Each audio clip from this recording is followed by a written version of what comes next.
All right, everybody, welcome back. We're diving right in today. No time to waste. We're talking about a virus you've probably been hearing about, um, HMPV. Human Metapneumovirus. Right, HMPV. It's been in the headlines lately, especially with what's going on in China. Right. Lots of cases popping up, and, well, I think a lot of folks are feeling a bit uneasy about it, another virus to worry about. But we did our research, and we brought in an expert, so no need to panic. Glad to be here. So let's get right to it. I've got our research here, and one of the first things that jumped out at me was that HMPV, it's not exactly new, is it? You're absolutely right. It was first discovered in 2001. 2001. So, I mean, it's not ancient history or anything, but it's not brand spanking new either. So what's the deal? What's changed? Why are we suddenly hearing so much about it now? Well, for years, HMPV kind of flew under the radar. It was causing those, typical cold-like symptoms, cough, fever, runny nose, that sort of thing. Most people probably wouldn't even realize they had it, just thought they had a cold. But what's different now is, well, the scale of it. The number of cases, particularly in China, is pretty alarming. Yeah, that's what caught my eye, too. The CCDC data we've got here, it really paints a stark picture.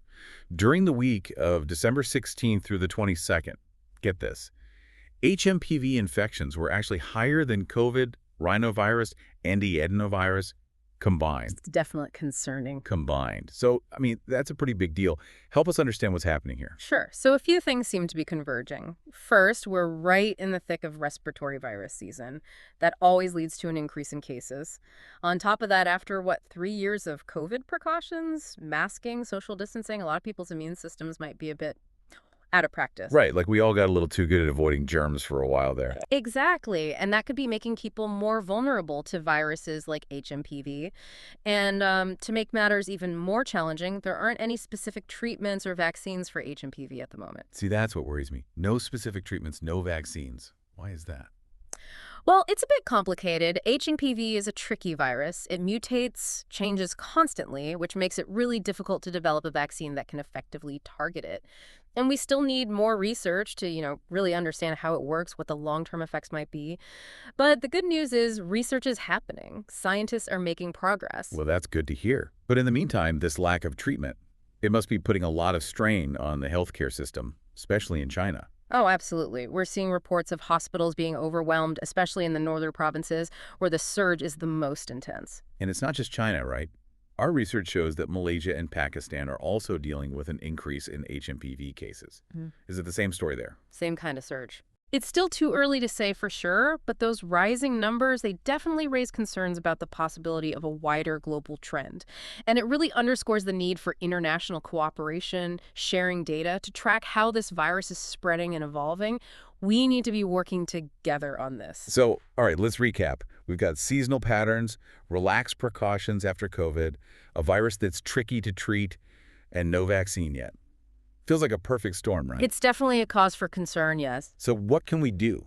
What can people do to protect themselves while we wait for the science to catch up? It might sound kind of, basic, but those preventative measures we've all learned over the past few years, they're still our best bet.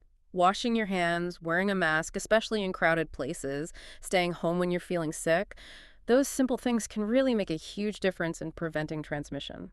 It's easy to forget about those basics sometimes, isn't it? We kind of want to put COVID behind us, but I know what you mean, but they really do work. It's all about breaking that chain of transmission. And, even though there isn't an HMPV vaccine yet, making sure you're up to date on other vaccines, like your flu shot, can help keep your immune system strong. It's about overall health. right, good point. So we've covered a lot of ground here. HMPV is on the rise, maybe globally, and while it's not a brand new virus, this particular surge is definitely a challenge, especially with no targeted treatments yet. But we also know that there are things we can do to protect ourselves, those basic preventative measures. Absolutely. And as we learn more about HMPV, I think the big question we need to ask ourselves is, how can we be better prepared for this kind of situation in the future? Not just as individuals, but as a global community. What can we learn from this? Yeah, that's a really important question. And, it's kind of call to action for all of us, isn't it? It is. So thanks for joining us on this deep dive, everyone. Remember, knowledge is power. Stay informed, stay proactive, and we'll get through this together. Thanks for listening. Thanks for having me. And we'll see you next time.